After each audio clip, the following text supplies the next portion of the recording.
Всем репрессированным пенсионерам должны засчитать стаж в тройном размере. Необходимо подать заявление в пенсионный фонд и восстановить свои якобы нарушенные права.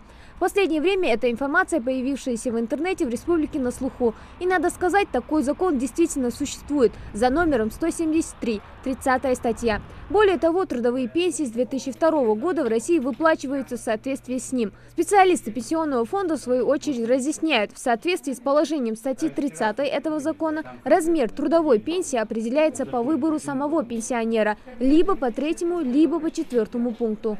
Если расчет пенсии производится по пункту 4 статьи 30, то периоды пребывания в местах заключения и ссылки включаются в общий трудовой стаж в тройном размере. При этом к исчисляемому расчетному размеру пенсии применяются ограничения.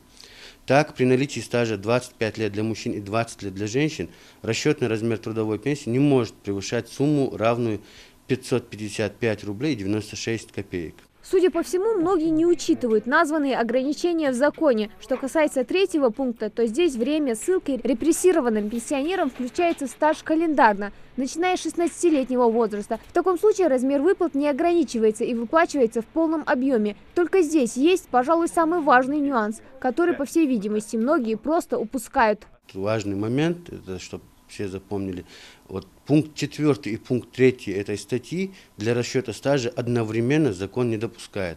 В большинстве случаев размер пенсии, установленный в соответствии с пунктом 3 статьи 30, при перерасчете его с применением пункта 4 этой же статьи уменьшается. Один из этих примеров является пенсионер Куштов Джабраил Багаудинович.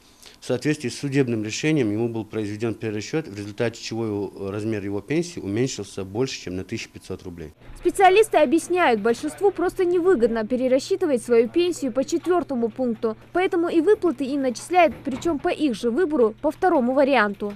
Вся эта путаница появилась из-за того, что многие просто не разобрались в законе, в котором черным по белому написано, что использовать оба пункта одновременно не разрешается. В свою очередь, специалисты пенсионного фонда готовы разъяснять все эти нюансы всем, кто обращается.